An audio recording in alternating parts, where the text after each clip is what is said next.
ray properties. So properties of cathode ray.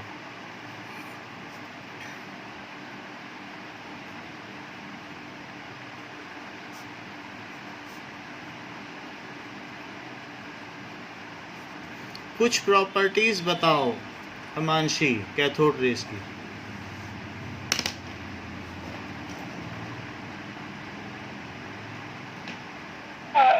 Cathode ray moves in a straight line path. If electric current is applied, then cathode ray bends towards positive pitch. They get deflected in magnetic field. हाँ, yes, it is very correct that it is a beam of negative charge particle. ठीक है, and its color is blue green. ये beam है जिसका कि colour blue green है. Okay, now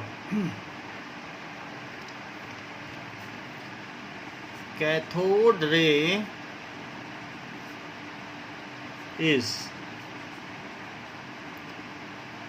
beam of negative charge particle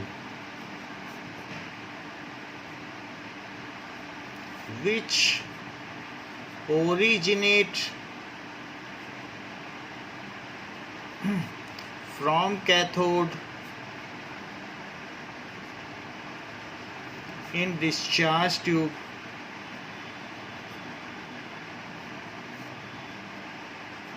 and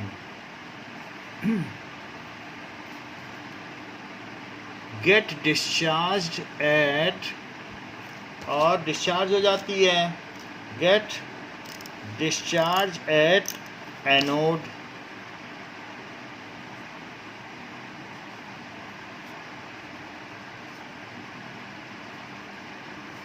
दूसरा है it travels in a straight line path.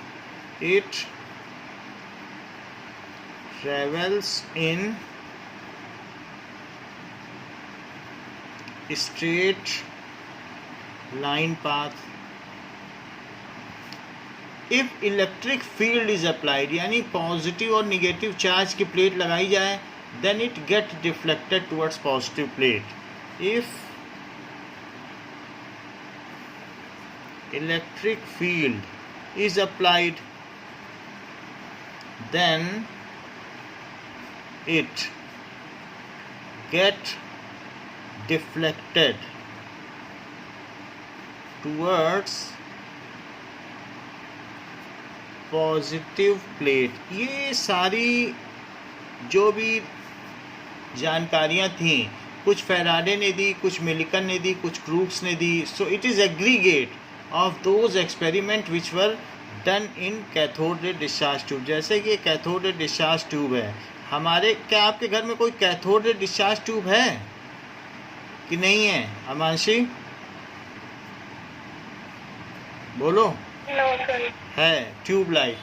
तो tubelight is a kind of cathode ray discharge tube जिसमें 2 electrode होते हैं, बीच में हाईली इवैक्यूएटेड होता है और उसके ऊपर फास्फोरस का पाउडर लगा. ये जो वाइट वाइट दिख रहा है ना आपको, नहीं तो फास्फोरस का पाउडर हट जाए तो वही ब्लू ग्रीन रे दिखे आपको कैथोड रे की, वो उससे टकरा कर विजुअल लाइट देती है. Otherwise it is beyond ultraviolet range. ये हमारी आँखों को ख़राब कर सकती है, तो इसलिए वो फास्फोरस से टकरा कर बाद में विजुअल में कन्वर्ट हो जाती है. नाउ अब देखो कि ये कहाँ से ओरिजिनेट होती है, निगेटिव से.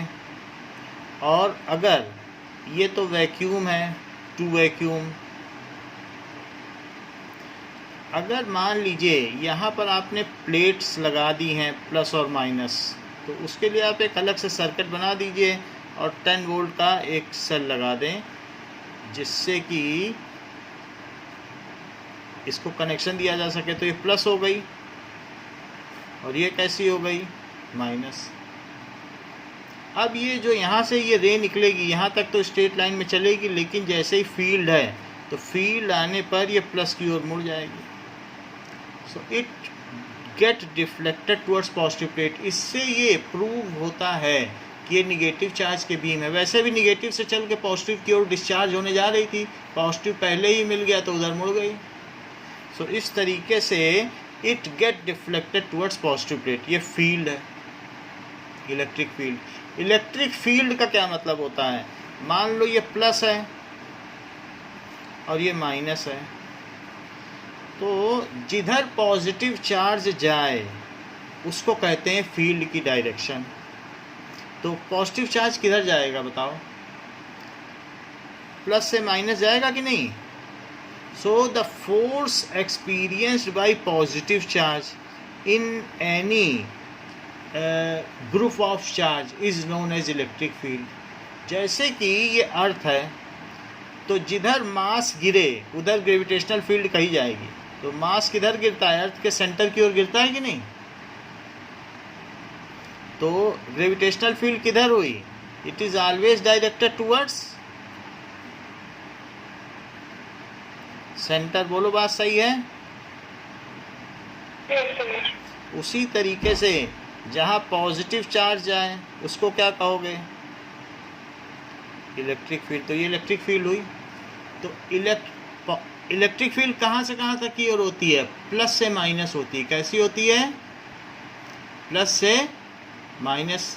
सो it is originating from positive और गोइंग टू निगेटिव। तो ये हमारा इलेक्ट्रॉन इलेक्ट्रिक फील्ड की ओर जाएगा कि उल्टा जाएगा? ये तो निगेटिव है। बोलो। तो ये जहां पॉजिटिव चार्ज आता है वहां जाएगा कि उल्टा जाएगा?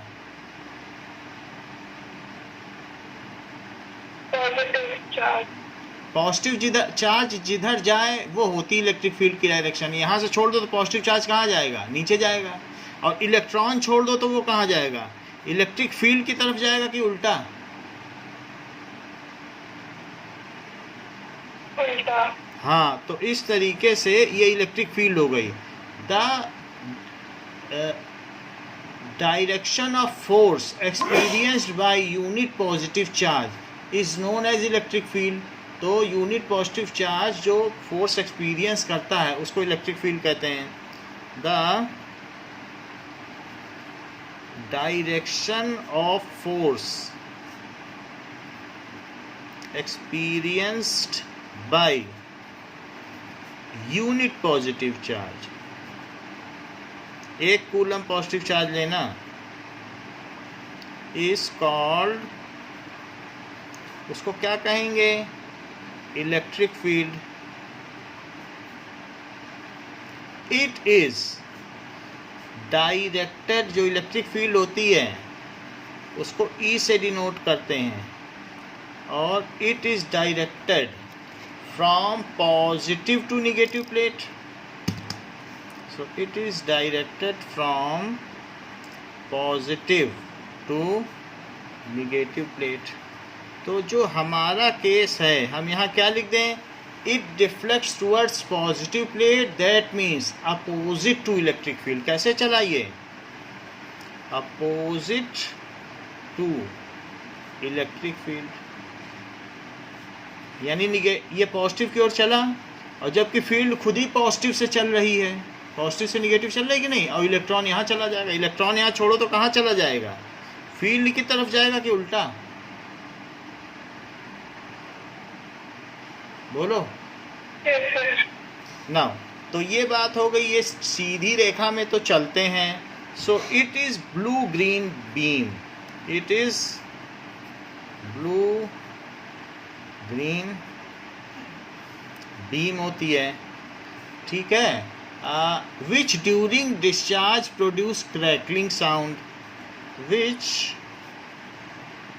During discharge produce crackling sound. अब जरा देखो, इन मैग्नेटिक फील्ड, अगर आप मैग्नेट ले आए, so in magnetic field cathode ray get deflected,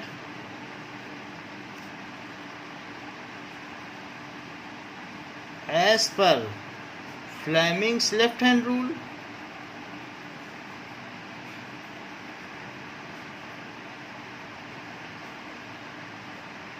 ठीक है, फ्लेमिंग्स लेफ्ट हैंड रूल तो पता है कि नहीं? नाउ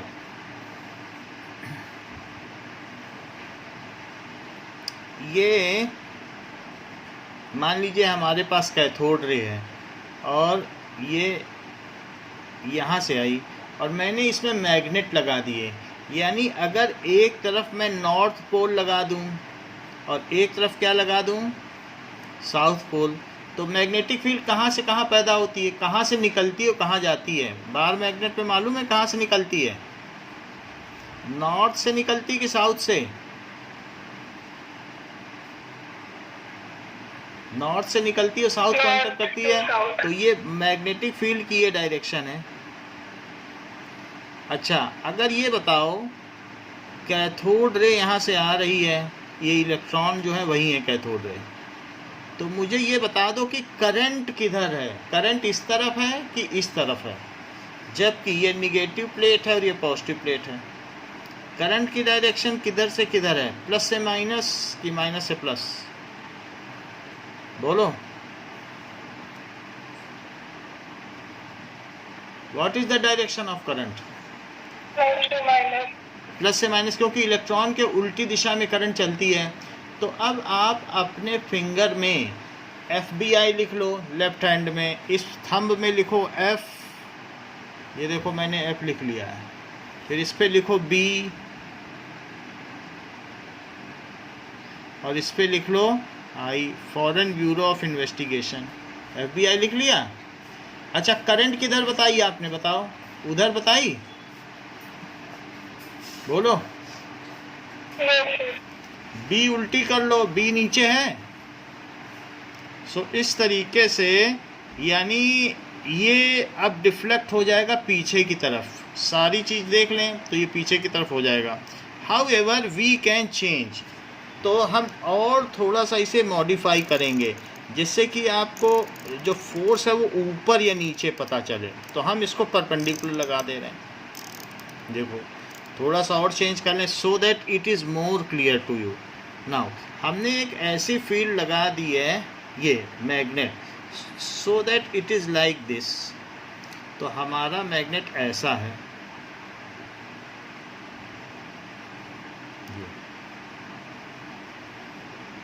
ये इस तरीके से हमने मैग्नेट रखा। दिस इज नॉर्थ, ठीक है, ये पीछे की तरफ है ऐसे। मान लो ये कैथोड रे है तो ये इस तरीके से, समझ में आई बात की नहीं? कैथोड रे ऐसे आ रही, ऊपर नीचे नहीं है, ऐसे। समझ में आ गई बात? ऐसे नहीं है मैग्नेट, मैग्नेट कैसे? ऐसे। तो ऐसे लगाया गया है। तो अब जरा देखो, ये इधर की ओर ऐसे, इसमें साउथ हो गया, ठीक है। तो करंट की तरफ ये करो और इस तरीके से यहाँ पर ये करंट हो गया और फील्ड की डायरेक्शन बताइए, that is from, this is current, और फील्ड हम ऐसे बना लें कि जिससे कि फोर्स हमारा नीचे रहे तो फील्ड किस तरीके से रहे। नाउ अब जरा चेक करें कि हम फील्ड ऊपर रखना चाहते हैं, ये जो हमारा थंब है ये ऊपर रहना चाहिए। FBI है तो फील्ड ऊपर रहनी चाहिए और फोर्स नीचे रहे, ऐसा कर लें। तो फील्ड ऊपर रखने के लिए हमें क्या करना चाहिए? ऊपर की ओर नॉर्थ रख लें और नीचे की ओर क्या कर लें? साउथ। देखो करंट हुआ, फील्ड ऊपर नीचे, तो फोर्स कैसे लगेगा? नीचे। तो ऊपर नॉर्थ रख लो और नीचे साउथ रख लो। तो still this figure is not 3 dimensional, तो हम और अभी इसमें चेंज करेंगे जिससे ऊपर आपको नॉर्थ लगे। हाउएवर जो आपके बुक में बना हुआ है इसके बाद कैथोड रे का, वो ज़्यादा अच्छा है। तो वो बुक में बना है, मैं वो दिखा दूँगा। तो ऐसे कर लो, यानी एक बॉक्स बनाओ और बॉक्स यहाँ पर ऐसे बनाओ कि ये बॉक्स में ये हमने बॉक्स बना दिया, और अब इस बॉक्स में ऊपर नॉर्थ रख लो। मतलब मुझे क्या करना है कि फील्ड में ये बॉक्स बन गया, ये देखो इस तरीके से। सो ऊपर नॉर्थ है और अंदर की ओर ये हो गया। तो ऊपर अगर मैं नॉर्थ रख लूँ, ठीक है, ये सब नॉर्थ है, और पीछे की ओर क्या है, south. It is more practical. 2 magnet चिपका लो, एक मैग्नेट इधर चिपका लो और एक मैग्नेट पीछे चिपका लो। तो अब देखो फील्ड नॉर्थ से साउथ होगी, करंट इधर, फील्ड नॉर्थ से साउथ, ठीक है। तो जो भी हो आप अपने आप कर लें नॉर्थ से साउथ, क्योंकि ये जस्ट ऊपर का पोर्शन है। तो फील्ड नॉर्थ से साउथ, तो फिर फोर्स ऊपर हो गया, तो ये इधर चला जाएगा। यानी आपका जो कैथोड रे का डायरेक्शन होगा, that I will show you in image, तो आपको ज़्यादा अच्छा समझ में आएगा।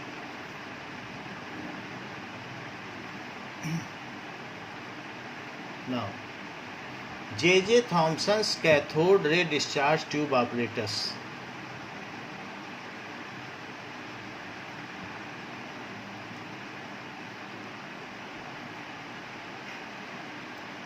Okay. Now,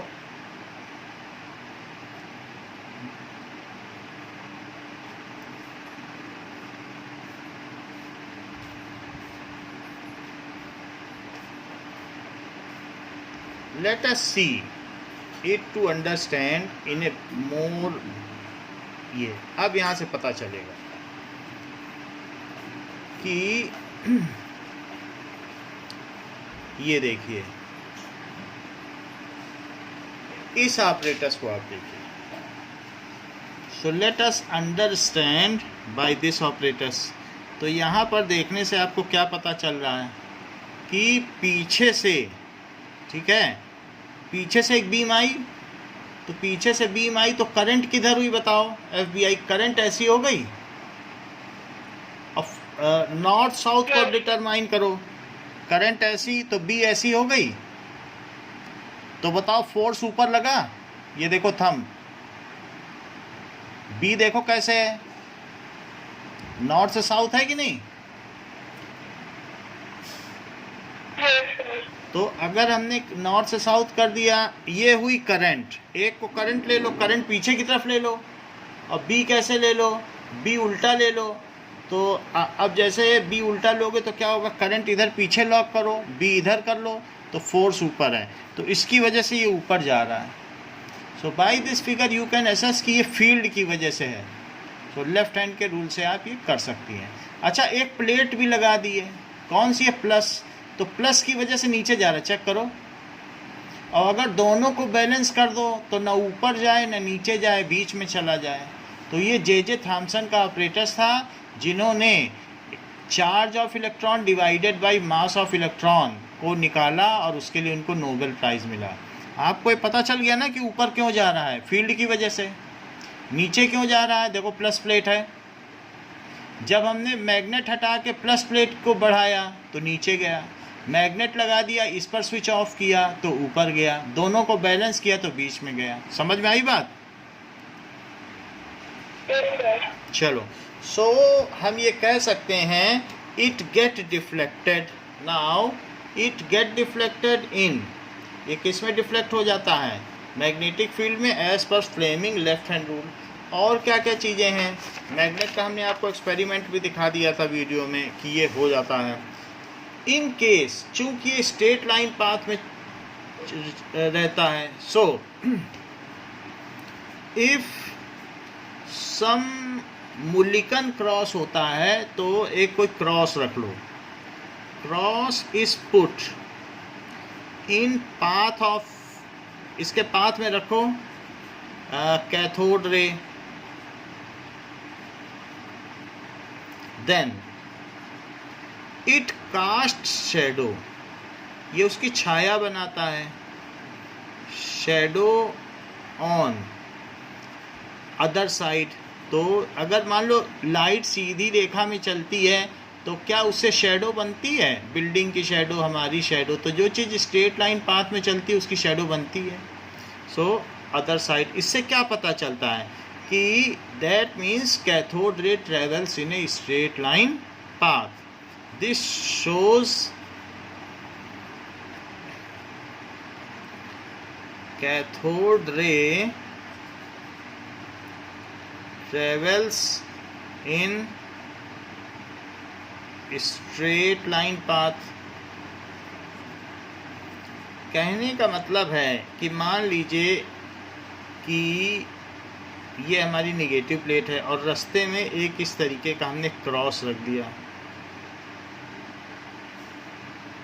तो इससे जो कैथोड रे निकली, कैथोड रे जब इससे जाएगी तो यहाँ पर एक शैडो बना देगी, यहाँ पर एनोड की तरफ।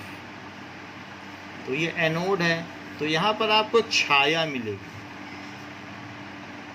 सो दिस इज द, क्योंकि हमने रास्ते में कुछ क्रॉस रख दिया, तो क्रॉस रखने की वजह से उसकी छाया मिलेगी कि नहीं? क्योंकि कोई भी चीज़ अगर आप लाइट के रास्ते में रख दोगे तो उसकी शैडो मिलती है। सो इससे क्या पता चलता है कि cathode ray cast shadow, so it can be said that they travel in a straight line path. बोलो, समझ में आ गई बात? तो ये मुल्लिकन क्रॉस है, या सिर्फ क्रॉस भी लिख सकते हैं। नाउ साइंटिस्ट का नाम मुल्लिकन था। नाउ अब देखो, cathode ray have, cathode rays have energy and momentum. इनमें एनर्जी एंड मोमेंटम होते हैं। इफ सम लाइट व्हील, बहुत हल्की सी व्हील रख दो, is kept in path, it starts rotating, तो मोमेंटम ट्रांसफर हो जाता है रोटेटिंग। मान लीजिए जैसे कि हमारे पास एक कैथोड रे का डिस्चार्ज ट्यूब का ऑपरेटस है, इसमें वैक्यूम पंप भी है जिससे कि इसे वैक्यूम कर दिया गया है, और इसके रास्ते में हमने यहाँ पर एक व्हील रख दी है। सो अगर आपने व्हील रख दी है और एक्सिस पर है व्हील, तो if you are putting some wheel जो किसी एक्सिस पर है और कैथोड रे उस पर डाली जाए, सो ये एक व्हील है और यहाँ एक तरफ से कैथोड रे डाली जाए तो वो उसको घुमा देगी। हवा चलती है तो पंखा घूमता है कि नहीं? तो चारों तरफ से ना डालो, एक तरफ से। जैसे डैम में नहीं होता है कि आर्मेचर घूमने लगता है, तो इधर से डालो तो ये बड़ी तेज़ी से रोटेट करेगी और अपनी लाइट इधर डाल देगी। So it starts rotating. इसका मतलब है कि इसमें काइनेटिक एनर्जी है और मोमेंटम है जो कि इसमें ट्रांसफ़र हो गया। So a light wheel, if it is kept in its path, then it starts rotating. So this indicates that cathode ray में एनर्जी भी है, मोमेंटम यानी mv है, काइनेटिक एनर्जी हाफ mv² है, दोनों चीज़ें हैं। इसके अलावा इफ इट कैन प्रोड्यूस, ये फ्लोरेसेंस भी प्रोड्यूस करती है। कभी आपने देखा है कि रोड डिवाइडर में बीच बीच में कुछ चीज़ें चमकती रहती हैं, ऐसा देखा है रात में? तो उसमें जो रोड के डिवाइडर में बीच बीच में थोड़े डिवाइडर्स लगे होते हैं स्क्वायर टाइप में, उसमें फॉस्फोरस का पाउडर भरा रहता है, और जब भी लाइट पड़ती है तो उसके इलेक्ट्रॉन एक्साइट हो जाते हैं, फिर आधे घंटे तक नीचे गिरते रहते हैं। सो जो एक्साइटेड इलेक्ट्रॉन जब नीचे गिरते हैं तो वो फोटोन एमिट करते हैं, और जिसकी वजह से रोशनी आती रहती है। तो कार तो निकल जाती है लेकिन आधे घंटे तक वो टिमटिमाते रहते हैं, सो ग्लिटर करते रहते हैं। So why it is so? Because कि उनमें एक तरीके का सिंटिलेशन प्रोड्यूस होता है, चमक पैदा होती है, जिसको कहते हैं फ्लोरेसेंस। तो अगर हम यहाँ पर जिंक सल्फाइड की स्क्रीन लगा दें, जैसे टीवी में पीछे से इलेक्ट्रॉन बम्बार्ड करते हैं तो आपकी स्क्रीन में अलग अलग कलर आते हैं, आप टीवी देख सकते हो। तो वो सिंटिलेशन है। वो पीछे से आ रहे हैं इलेक्ट्रॉन, उसको बम्बार्ड कर रहे हैं और उसमें चमक पैदा हो रही है। वैसे ही जिंक सल्फाइड की ब्लैक कलर की स्क्रीन यहाँ लगा दी जाए तो जब इलेक्ट्रॉन यहाँ बम्बार्ड करेंगे तो, और ये जो है ये परफोरेटेड एनोड रख दिया जाए, यानी एनोड में एक डिस्क टाइप रख दिया जाए जिसमें बहुत सारे छेद हों, तो उनसे जब लाइट जाएगी पीछे तो यहाँ चमक पैदा होगी। So in this way it can produce, so second point में इसमें दिया है, इट कैन प्रोड्यूस फ्लोरेसेंस। तो जिंक सल्फाइड में फ्लोरेसेंस होता है, और वही अगर फास्फोरस रख दो वहाँ पर पाउडर, फास्फोरस का है, जैसे अपनी ट्यूबलाइट में हमने बताया आपको फास्फोरस होता है, तो क्या होगा बताओ, सेंस और फॉस्फोरेसेंस, फास्फोरस रख दिया तो फॉस्फोरेसेंट होगा, रेसेंट। तो दोनों तरीके से होता है, phosphorescent. So they can produce fluorescence और फॉस्फोरेसेंस।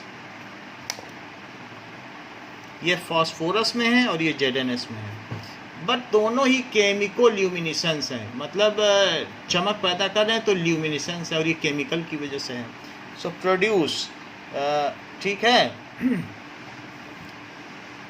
व्हेन जेडएनएस और phosphorus is coated on glass behind perforated anode.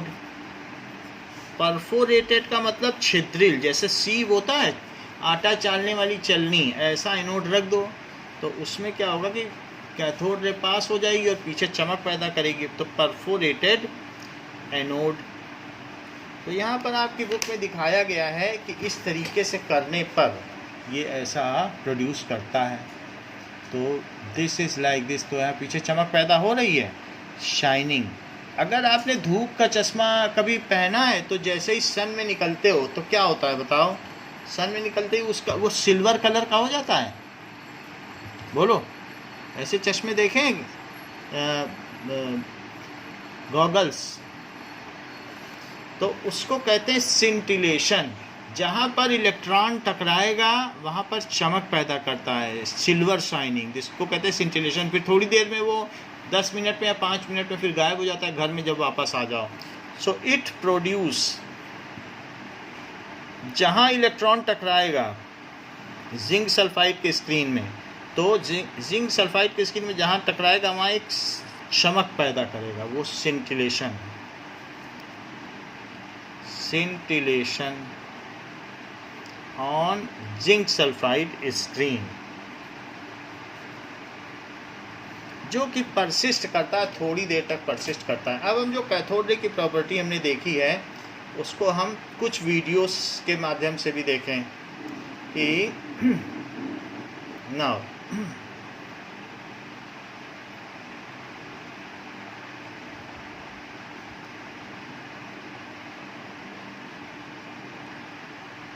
Cathode ray cast shadow. Let us see ये किस तरीके से मिल्कन क्रॉस है और ये किस तरीके से शैडो कास्ट करती हैं।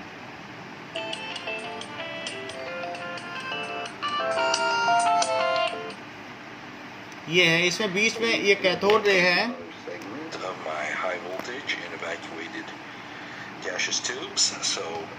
इसमें एक बीच में क्रॉस रखा हुआ है, इधर पर है, ये है क्रॉस। तो अभी बाद में दिखाएं तो इसे क्रुक्स ट्यूब भी कहते हैं, बट ये क्रॉस रखा है।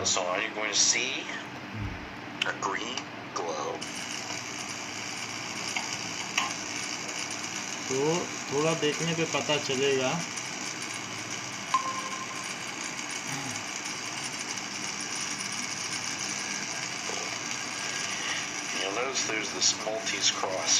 अभी क्रॉस को ऊपर करेंगे, अभी नीचे है।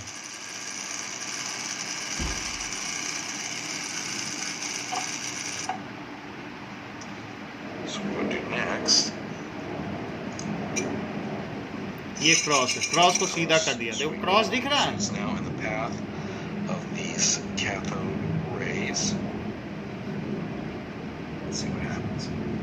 अब जरा देखो, इससे पता चलेगा कि ये देखो क्रॉस की छाया बन रही है, shadow.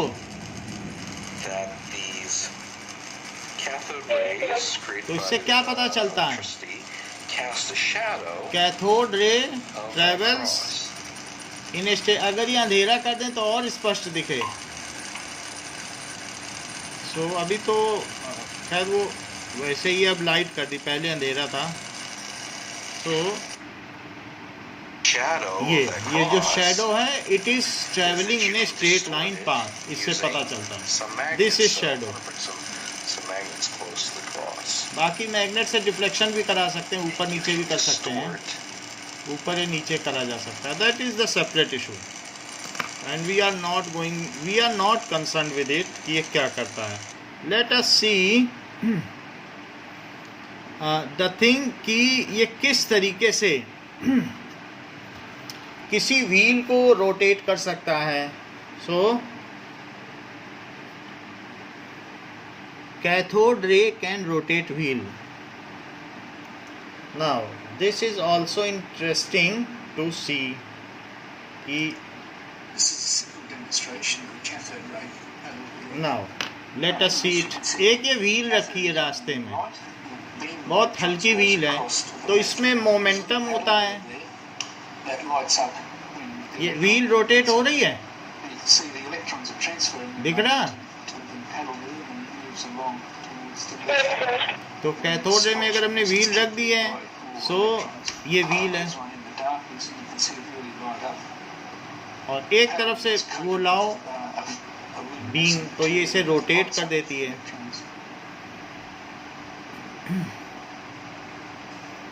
So in this way we can say cathode ray can rotate wheel. Now let us see even smaller particle to be discovered. J Thomson ने इलेक्ट्रॉन की डिस्कवरी की। So high voltage source. ये तो ठीक है कि vacuum pump है। अब देखो, अब हम आगे की बात करते हैं कि कैसे कैथोड रे से इलेक्ट्रॉन की खोज हुई। 1 millimeter of mercury. That we will see. And high potential difference of 10 kV to 20 kV. Okay, सो सारी प्रॉपर्टीज हमने आपको लिखा दी हैं, 6-7 प्रॉपर्टीज हैं। एंड ये सेंटिलेशन है, ये फिगर आपके काम का नहीं है। सेंटिलेशन ये मुझे बताना था कि जैसे चश्मे में सेंटिलेशन हो जाता है, धूप के चश्मे में, वैसे ही है। सो इन दिस वे एक और प्रॉपर्टी देखी गई कि the deflection, amount of deflection is independent of the gas filled inside cathode ray discharge tube and the material of cathode. यहाँ मटेरियल कौन सा होगा, सिल्वर लगाओगे कि गोल्ड लगाओगे, जो भी आपका कैथोड का मटेरियल है, उस पर ये निर्भर नहीं करता कि कितना डिफ्लेक्शन होगा। डिफ्लेक्शन एक जैसा होगा। आप गोल्ड लगा दो, सिल्वर लगा दो, आयरन लगा दो, कॉपर लगा दो, और इसमें मरकरी के वेपर भर दो, हाइड्रोजन के, नाइट्रोजन के, कोई भी गैस भर दो, उस पर भी डिपेंड नहीं करता, क्योंकि जो इलेक्ट्रॉन है वो सभी में एक जैसा होता है। कि ऐसा बताओ अमांशी कि क्या जो इलेक्ट्रॉन है वो कॉपर में अलग इलेक्ट्रॉन निकलता है और आयरन में अलग निकलता है, कि सभी में एक जैसा निकलता है? तो जब एक जैसा निकलता है तो उसका डिफ्लेक्शन भी एक जैसा होगा, उस पर एक्सपीरियंस होने वाला फोर्स भी एक जैसा होगा। तो जितने भी एक्सपेरिमेंट्स हुए ये सारे के सारे इस बात पे डिपेंड नहीं करते कि कैथोड प्लेट का मटेरियल कौन सा है और डिस्चार्ज ट्यूब में गैस कौन सी भरी है। ये आपका आखिरी पॉइंट है, यानी 5th पॉइंट आपकी बुक में लिखा है। So the characteristics of cathode रे, द कैरेक्टरिस्टिक्स, पेज नंबर 28 में है 5th point, the characteristics of cathode रे।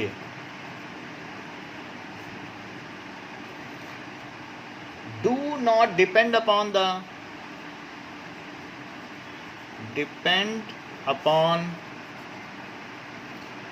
the material of electrode। तो ये इस बात पे निर्भर नहीं करेगा कि कौन सा मटेरियल है, it does not depend on material of cathode. Now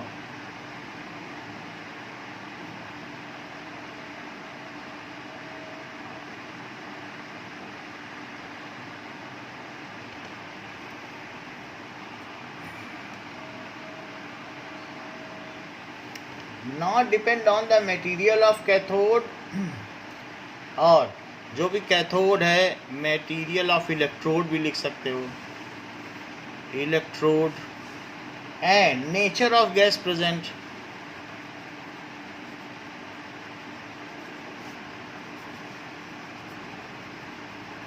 in discharge tube.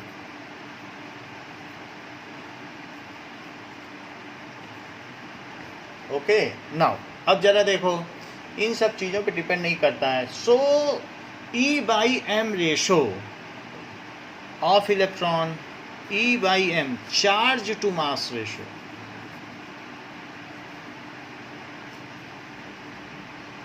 ये इतनी छोटी छोटी क्वांटिटी थी कि थॉमसन इन दोनों को अलग अलग करके नहीं पता कर सके. Charge to mass ratio of electron as calculated by J.J. Thomson in 1897.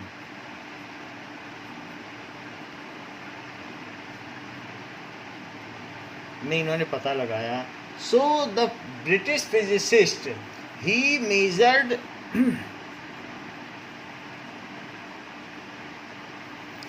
E/m ratio, mass भी इलेक्ट्रॉन का है, E/m रेशो ऑफ इलेक्ट्रॉन, ठीक है, by cathode ray discharge tube. So इन्होंने एक अपना है Thomson cathode ray discharge tube है, उससे करा. So cathode ray discharge tube. तो इनका ऑपरेटर्स हम देखते हैं कि किस तरीके का इन्होंने ऑपरेटर्स बनाया और किस तरीके से ये किया.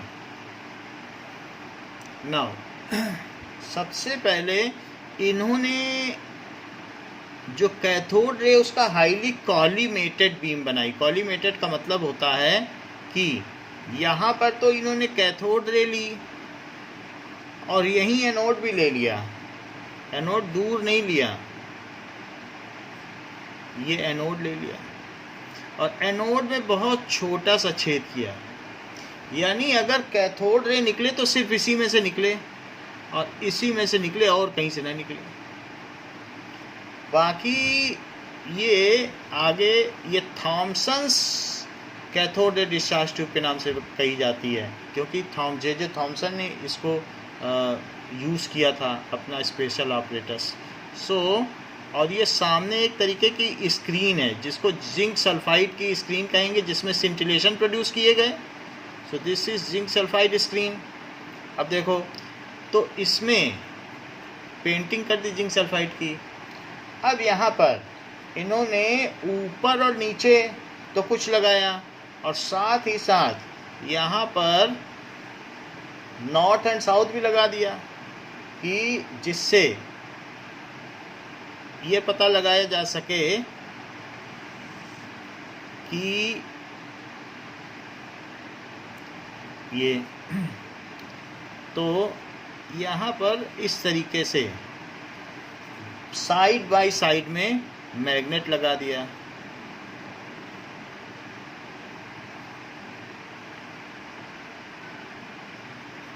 ऐसे.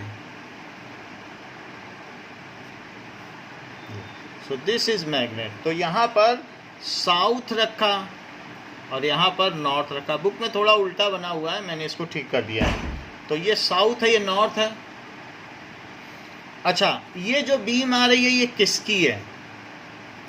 ये जो बीम आ रही है इलेक्ट्रॉन की तो है, क्योंकि कैथोड रे आया और ये प्लस है. एनोड क्या है और कैथोड कहाँ है? ये कैथोड है. तो ये इलेक्ट्रॉन की बीम आ गई. अब जरा देखो, इलेक्ट्रॉन अगर इधर जा रहे हैं तो इलेक्ट्रॉन अगर इधर जा रहे हैं तो करंट किधर गई? पीछे गई. और नॉर्थ साउथ जरा देखो, बी, तो बी किधर गया? ठीक है, ये देखो बी ऊपर है, तो फोर्स किधर है? नीचे है। अपने हाथ से करके देख लो लेफ्ट से। इलेक्ट्रॉन की दिशा, ये करंट की दिशा इलेक्ट्रॉन के उल्टी है, और नॉर्थ से साउथ, नॉर्थ से साउथ, क्योंकि ये चीज कैसे दिखाई गई? हॉरिजॉन्टल में है। ये हॉरिजॉन्टल है कि नहीं? तो बी हॉरिजॉन्टल और ये इधर, तो फिर फोर्स किधर है? नीचे। सो एबल टू डू, तो फोर्स अगर नीचे है तो ये जो बीम आएगी ये यहाँ से मुड़ जाएगी और नीचे चली जाएगी। सिर्फ यहीं पे मुड़ेगी और कहीं नहीं मुड़ेगी, क्योंकि यहीं पे फील्ड है। तो ये नीचे कहीं चली जाएगी, वो सी है।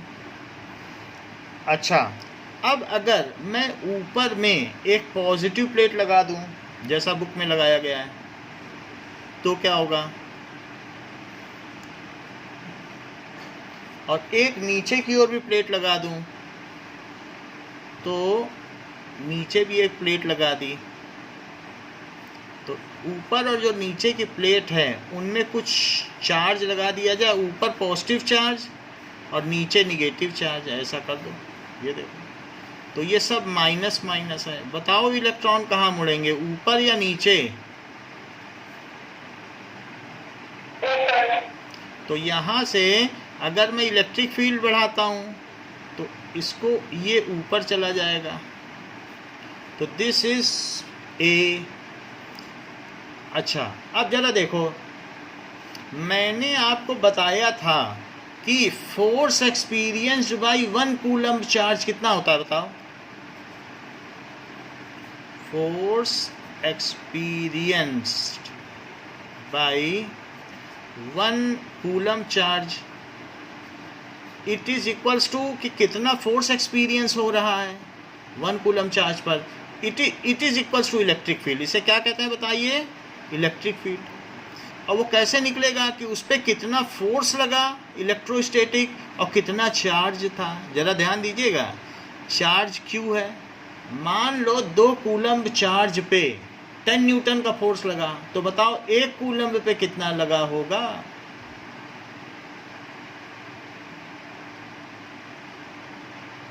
दो कूलम्ब 5 लगा कि नहीं? तो इस तरीके से 1 कूलम्ब चार्ज पे जो फोर्स लगता है उसे इलेक्ट्रिक फील्ड कहते हैं। फील्ड 1 किलो पे जितना वेट लगता है ना नीचे, उसे ग्रेविटेशनल फील्ड कहते हैं। 1 लेना पड़ेगा जब भी फील्ड चाहिए, तो 1।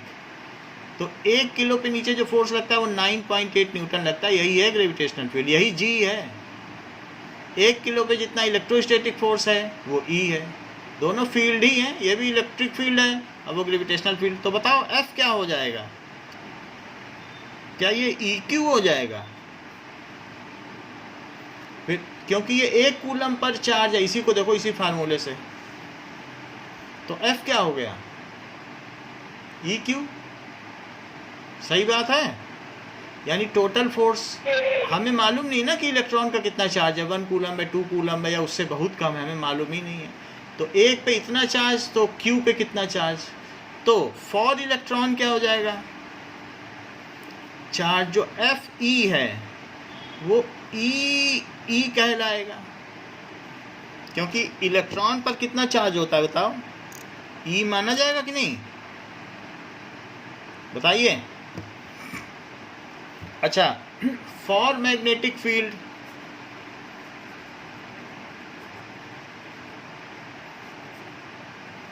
जो फोर्स होता है वो 3 चीज़ों पर निर्भर करता है। ये it is equals to, F is equals to जो चार्ज है और पार्टिकल की जो वेलोसिटी है या स्पीड, और इनटू मैग्नेटिक फील्ड अप्लाइड। तो जो मैग्नेटिक फोर्स है वो किसके इक्वल होता है? Q V B. बोलो, बी मालूम है मैग्नेटिक फील्ड को कहते हैं, 10th में बताया ही था। तो लेकिन फॉर इलेक्ट्रॉन क्या हो जाएगा? E V B. अगर मैं अपनी नॉब से, एक हमारे पास स्विच है या रोटेटर रियोस्टेट है, मैं इलेक्ट्रिक फील्ड भी बैलेंस करूं और मैग्नेटिक फील्ड भी बैलेंस करूं, तो ना ये ऊपर जाए ना नीचे जाए, ये बिल्कुल बिना डिफ्लेक्ट हुए बीच में आ जाए बी में। तो ऐसे केस में इस इलेक्ट्रॉन पर लगने वाला ऊपर का फोर्स और नीचे वाला लगने वाला मैग्नेटिक फोर्स क्या दोनों इक्वल नहीं हो गए? ऊपर कौन सा फोर्स लग रहा था बताओ? एफ ई, और नीचे क्या लग रहा था? F B. मैग्नेटिक फोर्स नीचे लग रहा था कि नहीं? अभी बताया आपको। ये दोनों इक्वल हो गए, लेकिन चूंकि ग्रेविटी भी इसे नीचे खींच रही है तो इलेक्ट्रॉन पर नीचे लगने वाला एक और फोर्स क्या हुआ? नीचे दो फोर्स लग रहे हैं। कौन कौन से लग रहे हैं? एक तो मैग्नेटिक फोर्स नीचे खींच रहा है और एक उस ग्रेविटी की वजह से नीचे खींचा चला आ रहा है, और ऊपर किसकी वजह से जा रहा है? Electric force. बताइए। So in case if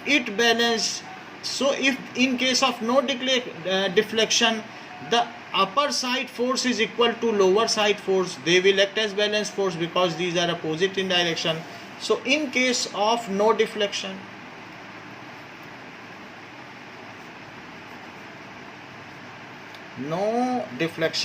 यदि कोई विचलन न महसूस किया जाए, डिफ्लेक्शन, नो डिफ्लेक्शन का मतलब है beam goes eight A,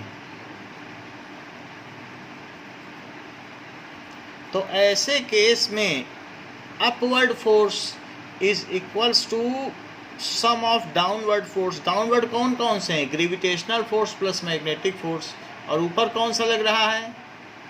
that is equals to electrostatic force. Electrostatic force होता है QE, charge into electric field, क्योंकि यूनिट चार्ज पर लगने वाला फोर्स ही, तो Q चार्ज पर लगने वाला QE।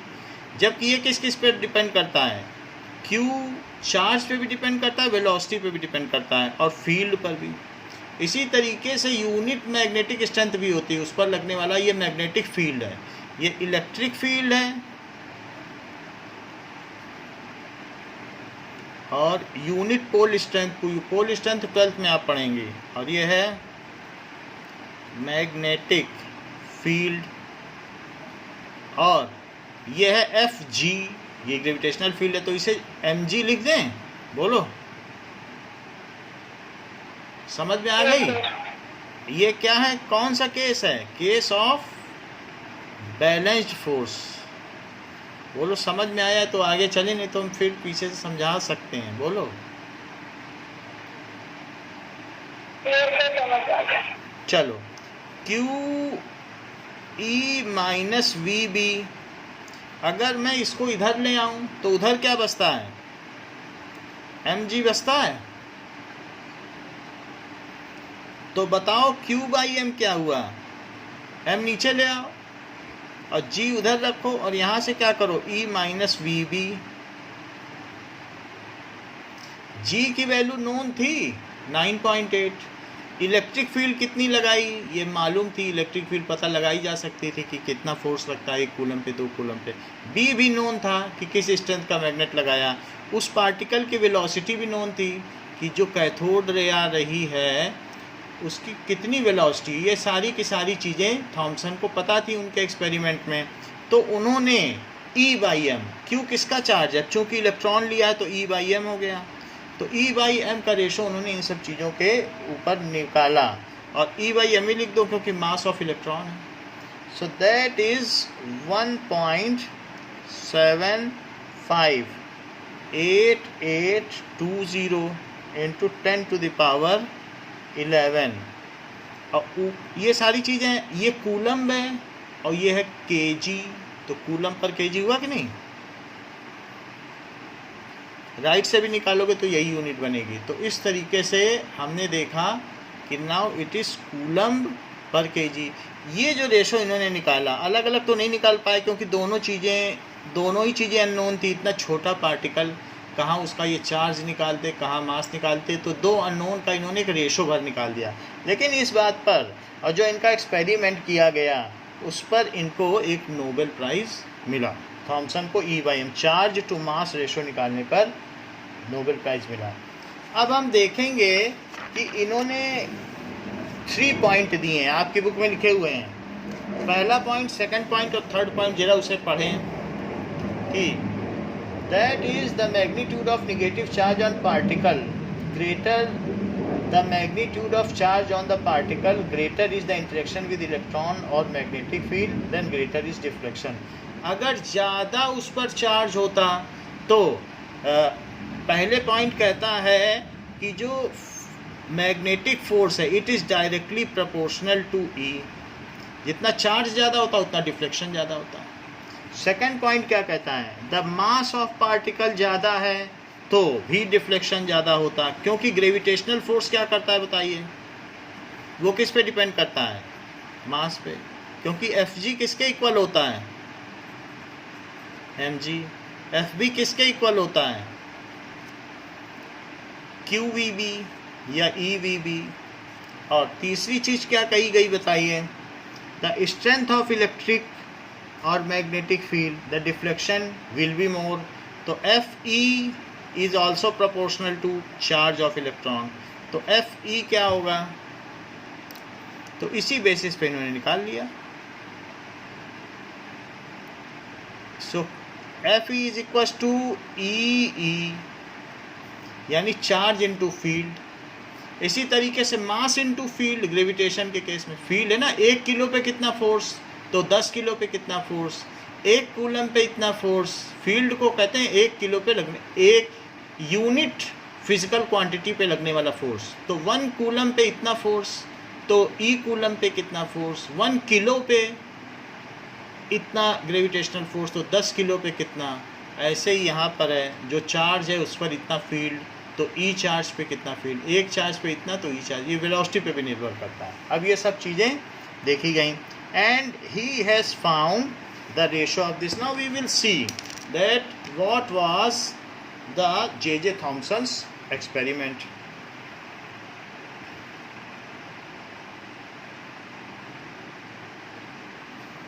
J.J. Thomson's experiment.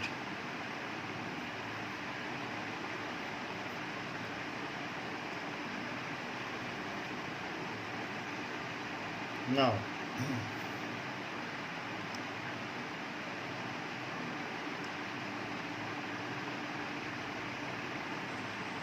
आज हम एक ऐसे एक्सपेरिमेंट के बारे में बात करेंगे जिससे कि J.J. थॉमसन ने इलेक्ट्रॉन का चार्ज और मास का रेशियो पता किया था। तो इलेक्ट्रॉन का चार्ज E और इसका मास m, तो ये रेशियो उन्होंने पता किया था कि ये है 1.7588 into 10 to the power 11 इतना कूलम पर किलोग्राम। तो चलिए देखते हैं ये एक्सपेरिमेंट क्या था और उन्होंने कैसे ये वैल्यू जो है इसे कैलकुलेट किया था। तो ये जो सेटअप है यहाँ पर देखिए, ये एक ग्लास ट्यूब जैसा है, ग्लास कंटेनर है। यहाँ पर बहुत ही लो प्रेशर में गैस रखा गया है, वैक्यूम पंप से इस गैस को बाहर निकाला गया, इसका प्रेशर को घटाया गया। यहाँ पर 2 प्लेट्स आपको दिखेंगे, एक तो प्लेट है ये वाला और दूसरा प्लेट है ये आ गया।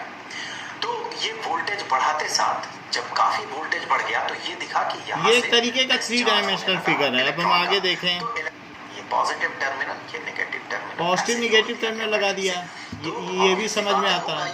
कि जो इलेक्ट्रॉन जो कि नेगेटिवली चार्ज पार्टिकल है जिसका की पाथ ये है, ये अब डिफ्लेक्टेड हो जाएगा। सो ये पॉजिटिव हो जाएगा, डिफ्लेक्शन कुछ ऐसा हो जाएगा। ये देखो प्लस की ओर जा रहा है। तब तक बढ़ाया गया जब तक कि ये जो इसका प्रोपगेशन है कुछ ऐसा ना हो जाए कि ये बिल्कुल सीधा जाके हिट करे इस फ्लोरेसेंट स्क्रीन को। तो यहाँ पर अब हिट किया ये। तो जो मैग्नेटिक फील्ड अभी सेट किया गया, चूंकि ये एक्सपेरिमेंटर ही सेट कर रहे हैं, तो मैग्नेटिक फील्ड का जो स्ट्रेंथ है ये भी नोन हो गया, ये इसका मैग्नीट्यूड भी नोन है। सिचुएशन कैसा है देखिए, अब इलेक्ट्रॉन जो है यहाँ से बाहर निकला, होल से पार हुआ और सीधा प्रोपगेट करके इस स्क्रीन को हिट कर रहा। थोड़ा भी डेविएशन नहीं हो रहा, थोड़ा भी डेविएशन नहीं हो रहा। इसका मतलब क्या निकला? इसका मतलब यही निकला कि यहाँ पर जो इलेक्ट्रॉन है जिसपे कि इलेक्ट्रिक फील्ड के कारण इतना फोर्स अप्लाई हो रहा है और उस पे मैग्नेटिक फील्ड के कारण नीचे की तरफ फोर्स अप्लाई हो रहा है। ये इलेक्ट्रिक फील्ड के कारण ऊपर की तरफ का फोर्स, देखो नॉर्थ साउथ है, अपनी बुक में अमेंड कर लो। का फोर्स नॉर्थ साउथ दिख रहा है, बराबर होगा, इसीलिए तो डिफ्लेक्शन नहीं बुक होगा। में गलत लिखा है। फोर्सेस एक दूसरे को कैंसिल कर देंगे। यहाँ पर ये जो फोर्स बनता है मैग्नेटिक फील्ड में, मूविंग चार्ज पे जो फोर्स लगता है, जो कि चार्ज का मोशन जो है, ये इसका पाथ जो था ये कुछ ऐसा था। EVB है, नीचे का फोर्स EVB है। वेलोसिटी हमने पता लगा लिया कितना है, देखिए इलेक्ट्रॉन का वेलोसिटी हमने यहाँ पर पता लगा लिया। अब जो प्रीवियस केस में जब मैग्नेटिक फील्ड नहीं था, उस केस में इलेक्ट्रॉन का जो पाथ था जिसे कि हमने ट्रेस किया था, we are concerned with बराबर हो जाएगा half setup, so we will see some other experiment which will be better। यहाँ पर ये ठीक नहीं बता रहा है कि what is the setup, so we will see it।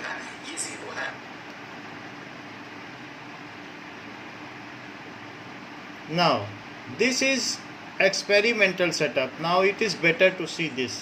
तुमसे तुम्हारी सबसे प्यारी चीज अभी मेरा बेटा छीन होगा।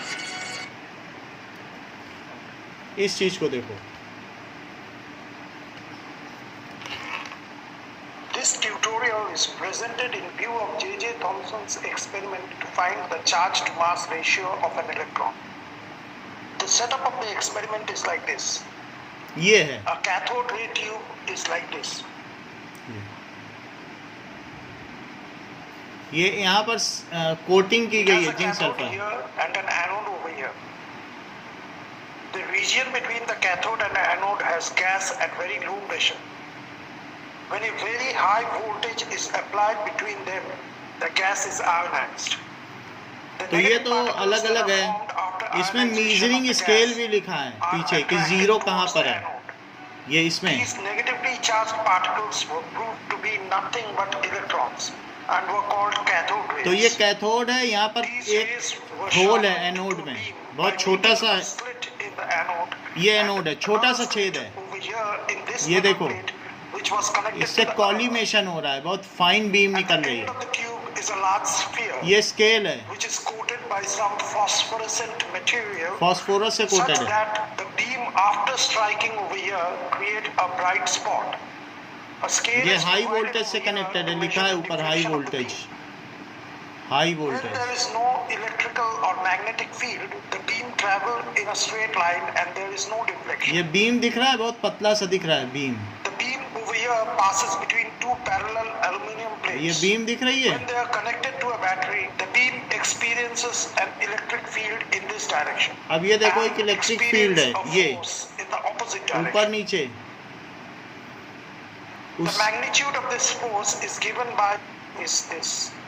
According to the Fleming's फिर Left अब hand नॉर्थ rule, साउथ देख लो, the beam experiences a magnetic field in this direction. तो this is not And so the direction clear of motion but of the charged particle parallel is में this. इस तरफ से है north और south. According to the अब Fleming's सबका Left अलग hand अलग है, rule, the बट हमने एक negatively charged experimental particle setup आपको experiences दिखा a दिया। force in this direction. Now तो थोड़ा समझ में आ गया, आपके माइंड में एक आइडिया पता चल गया है H equal to कि कैसे जे थॉमसन का एक्सपेरिमेंट किया गया। अगर लिखने को आएगा तो लिख लेंगे, बताओ। कोई डाउट है मानसी तो पूछ लिया करो कि समझ में आ गई बात। चलो फिर आगे चलते हैं। इसके बाद अब जिम्मेदारी बनती है कि now after that we will find the mass of electron. ये किसने पता किया? So mass of electron was R A. Millikan ने पता किया।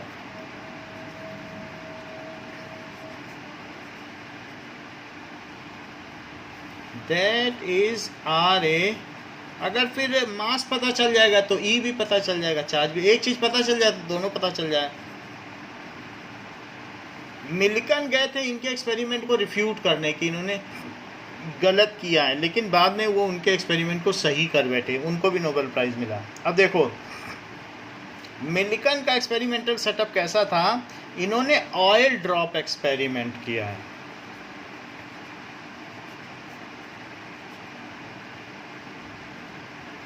तो एक इस तरीके का सेटअप लिया कि कंटेनर लिया, कंटेनर में यहाँ पर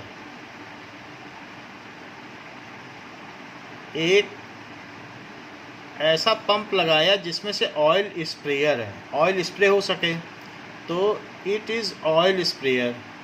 तो यहाँ पर ऑयल की बोतल है जिसमें ऑयल भरा हुआ है, बुक में बना हुआ है, तो इसमें से ऑयल स्प्रे हो रहा है और इसमें छोटा सा छेद है, ठीक है, ऑयल ड्रॉप एक्सपेरिमेंट में। तो जो ऑयल इसमें स्प्रे हो रहे हैं तो कोई ना कोई ऑयल इसमें से गिर जाएगा। एक ऑयल गिर गया, एक ड्रॉपलेट।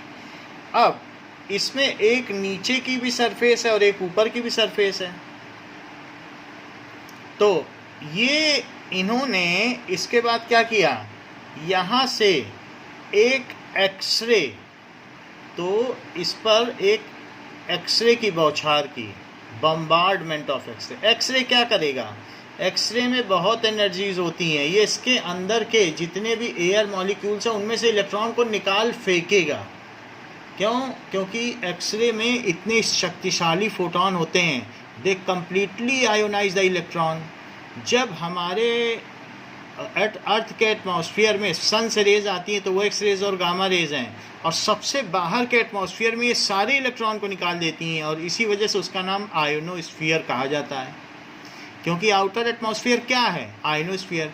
फिर वही इलेक्ट्रॉन फिर से रीज्वाइन होते हैं उसके नीचे वाली सरफेस में, तो वो करीब 250 किलोमीटर ऊपर है। तो जब रीज्वाइन होते हैं तो बहुत हीट डेवलप होती है, 350 डिग्री सेल्सियस, उसको थर्मोस्फीयर कहा जाता है। कुछ लोग उसे मीजोस्फीयर भी कहते हैं। तो आयनोस्फीयर समझ में आ गया कि एक्सरे पड़ेगी तो सारे इलेक्ट्रॉन निकल जाएंगे, बोलो, एटम से। तो जब वो इलेक्ट्रॉन निकलेंगे तो वो उनकी ये भी संभावना है कि वो इस पर चिपक जाएं, इसी ऑयल पे चिपक गए वो। अच्छा, अब इस पे जब चिपक गए, एक इलेक्ट्रॉन भी चिपक सकता है, दो भी चिपक सकते हैं। तो इन्होंने क्या किया कि जो नीचे वाली सरफेस है उसको निगेटिव रखा, बोला अब इस पर इलेक्ट्रॉन चिपक गया, इसको हम नीचे आने ही नहीं देंगे। और ऊपर वाली सरफेस जिसमें से ऑयल ड्रॉपलेट गिर रही थी, जिसमें छेद बना था, उसको कैसा रखा, पॉजिटिव। ऐसा करने के लिए इन्होंने एक यहाँ पर ऊपर और नीचे की प्लेट मेटेलिक बना ली, ये देखो। तो ये है ऊपर वाला पॉजिटिव, नीचे वाला निगेटिव। तो बताओ इलेक्ट्रॉन नीचे आ पाएगा? क्योंकि अब वैसे तो ऑयल भारी है, ऑयल आना चाहिए, लेकिन चूँकि निगेटिव है तो रिपल्शन होगा तो नहीं आ पाएगा। अब देखो, इस ऑयल ड्रॉपलेट का मास m है। अच्छा, पीछे मैंने me लिखा था, मास ऑफ इलेक्ट्रॉन, तो वो मास ऑफ इलेक्ट्रॉन me है। और अब हम मास ऑफ ऑयल ड्रॉप ले रहे हैं तो उसका क्या मास लिया गया है, m। चलो, इस पर नीचे की ओर क्या फोर्स लगेगा बताओ, mg। क्योंकि इलेक्ट्रॉन का तो कोई ख़ास मास होता नहीं, कहाँ एक ऑयल ड्रॉप जो हम देख सकते हैं और कहाँ एक इलेक्ट्रॉन। तो बताओ ऑयल ड्रॉप का मास कितने लाखों गुना ज़्यादा होगा, उसमें न जाने कितने एटम होते हैं। तो बताओ उसके सामने हमें इलेक्ट्रॉन का मास कुछ लेना चाहिए। अगर इलेक्ट्रॉन बैठ भी गया तो क्या, एटम के ही कंपेयर में इलेक्ट्रॉन का कुछ मास नहीं है, तो ऑयल के कंपेयर में क्या होगा। यहाँ तक समझ में आई? और बताओ इस पर चार्ज क्या लग रहा है, ये इलेक्ट्रिक फील्ड ऊपर से नीचे है, प्लस से माइनस, बताइए। तो अगर इलेक्ट्रिक फील्ड ऊपर से नीचे है तो इलेक्ट्रॉन कहाँ जाता है, टुवर्ड्स फील्ड के अपोजिट फील्ड, बताएं।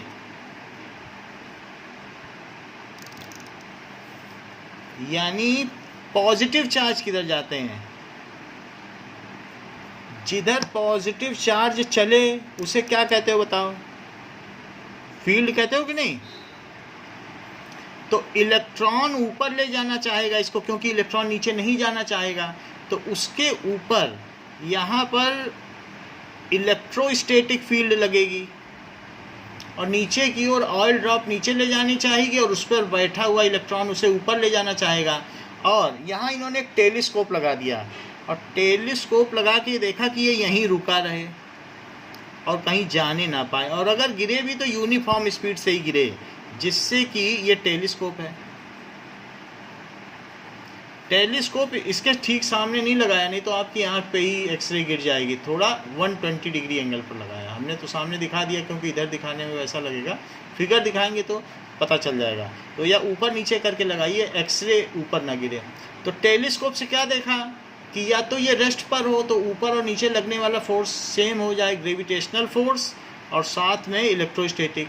इलेक्ट्रोस्टैटिक ऊपर इसलिए लग रहा है क्योंकि ऊपर प्लस चार्ज है और इलेक्ट्रॉन ऊपर अट्रैक्ट हो रहे हैं। नीचे का फोर्स ऑयल ड्रॉपलेट के मास की वजह से लग रहा है। सो अंडर बैलेंस्ड कंडीशन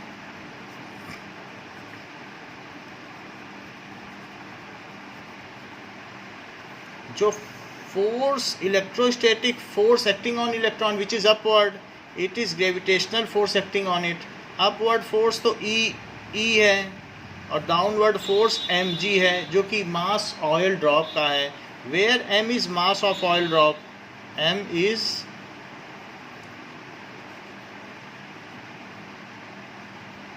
ये एटोमाइज़र है जो ऑयल को छोटे छोटे पार्टिकल में तोड़ रहा है, तो ऑयल एटोमाइज़र। तो एटोमाइज़र है, जबकि ये चैम्बर है, ऑयल चैम्बर, जिसमें ये एक्सपेरिमेंट किया जा रहा है। तो ऐसा देखने पर हमें मालूम है mass of oil drop is well known कि अगर एटोमाइज़र से हम ऑयल निकालेंगे तो एक एक ड्रॉप का क्या मास है वो पता चल जाएगा। हुज मास इज़ नोन, मान लो 10 ड्रॉप गिरी किसी जगह तो आप पता कर लो 10 का इतना मास है तो एक का मास कितना। सो हुज मास इज नोन। तो मास ऑफ ऑयल ड्रॉप मालूम है, जी मालूम है, इलेक्ट्रिक फील्ड मालूम है, तो क्या ई पता चल जाएगा? तो उन्होंने ये निकाल दिया कि so charge of electron is found to be 1 point, ठीक है, 1.6 into 10 to the power -19 coulomb, ये पता कर लिया। Which very much resembles of the present value of charge of electron, which very much resembles with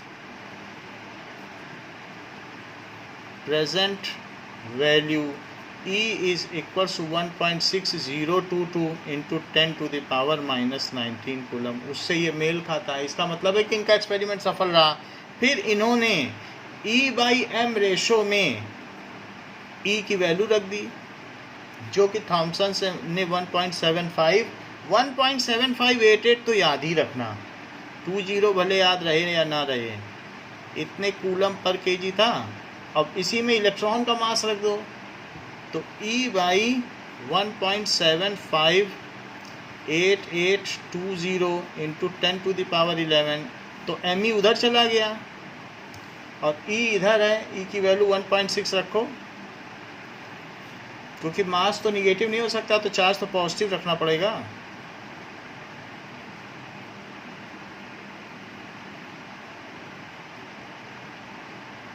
तो it is mass of electron, तो वो भी निकाल लिया, वो भी काफ़ी मिलता जुलता है। 9.1094 आया, जबकि वो 91 होता है आजकल के केस में, हम लोग जानते हैं।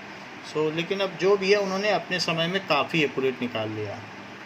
ये ओनली नेकेड आई के ऑब्जर्वेशन से निकला है और काफ़ी सही है। इस तरीके से इन्होंने ये कहा जा सकता है he has weighted the mass of electron.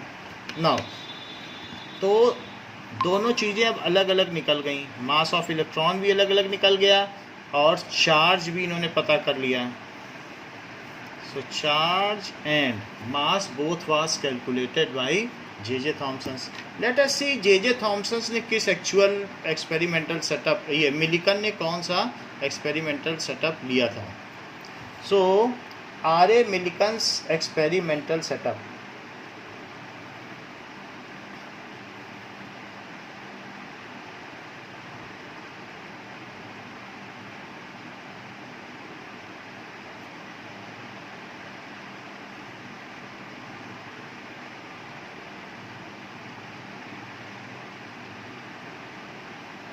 Now इनका ओरिजिनल सेटअप देखो क्या था, जिससे आपको पता चल जाए। ये ओरिजिनल सेटअप था जो उन्होंने यूज़ किया। तो ये एक तरीके की क्या है, Millikan oil drop apparatus. So it is Millikan's oil drop apparatus for measuring charge. ये ऑयल गैस चैम्बर है। सो उसमें जो ग्रेविटेशनल और इलेक्ट्रोस्टैटिक फोर्स था उसके बारे में इन्होंने बताया। बाकी बहुत सारी चीज़ें हैं। ये एटोमाइज़र आपको दिख रहा है, ये एटोमाइज़र है। ये टेलीस्कोप दिख रहा है, टेलीस्कोप है। यहाँ पर ये एक्सरे ट्यूब है, एक्सरे यहाँ से वायर के थ्रू दिया गया। बाकी और सब है, चाहे यहाँ पे भी लगा सकते थे वो माइक, ये टेलीस्कोप, तो चाहे जो भी लगा सकते थे। बाकी ये ऑयल गैस चैम्बर है। इलेक्ट्रिक फील्ड देने का भी कोई तरीका बनाया होगा, ये स्केल है। तो इस तरीके से ये सब इन्होंने यूज़ किया कि किस तरीके से दिस वैल्यू वाज कैलकुलेटेड। सो अब नेक्स्ट क्लास में हम इसके वीडियो देखेंगे कि मिलिकन ने किस तरीके से ऑयल ड्रॉप एक्सपेरिमेंट किया। तो इस क्लास के लिए इतना ही। Next is for rest is for next class. Thank you.